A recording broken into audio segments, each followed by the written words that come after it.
What happens when millions of acres of public land are opened up to coal mining? They aren't just empty spaces, they're forests, wildlife habitats, and places many of us hike, camp, and explore. Today we're breaking down how new coal leasing policies affect our national forests and public lands. In 2025, the Department of Interior announced that it would open 13.1 million acres of federally managed land for coal leasing. The goal: boost energy production and jobs as part of the Trump administration's energy dominance agenda. But this comes with big implications for public lands. Coal leases often mean restricted public access once land is leased for extraction. Hiking, hunting, or exploring usually becomes off limits. Roads, heavy machinery, and restricted zones reshape landscapes we think of as open and wild. Coal mining leads to habit fragmentation, pollution of streams and rivers, and long-term scars on the land. Wildlife corridors are cut off, forests are cleared, and ecosystems are permanently altered. Air quality and water supplies in surrounding communities can also suffer. What are the economic trade-offs? Supporters point to job creation and royalties from coal. But there's a catch. Outdoor recreation often generates far more sustainable revenue. This is very important. In many Western states, outdoor recreation contributes billions. That's right, billions with a B annually, while coal continues to shrink as an industry because we're not really using coal anymore that much.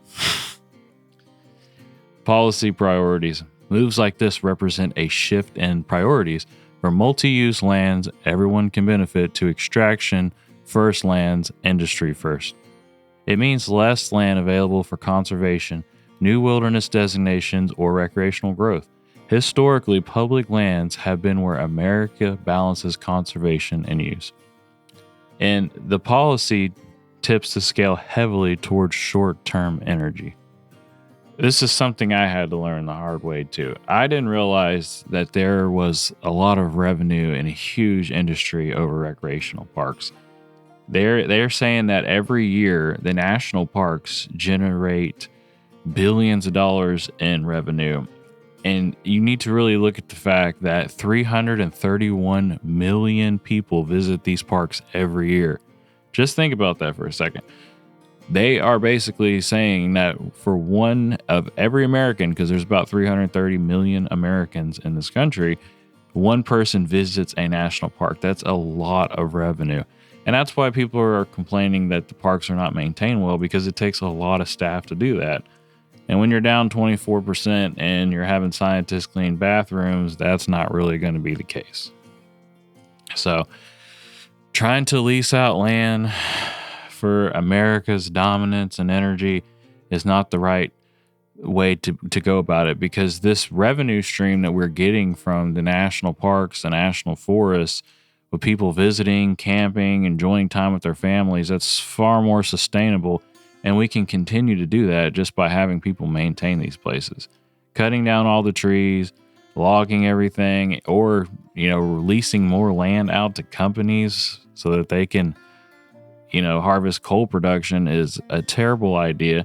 Not only because it's not sustainable, the world is moving away from that. Hopefully eventually we get to an age where we don't have to rely on coal, because it's getting to a point where a lot of this stuff's hard to get. So wasting resources that we have just so that companies can make big money is not helping the people of America and American situations. But you guys let me know if you're from a different country and you have national parks. I've seen that a national park had a wildfire in Africa. I'd like to know more about that. I didn't even know that national parks were in places other than America. That should tell you how, as an American, I don't understand a lot of stuff and I need to read more.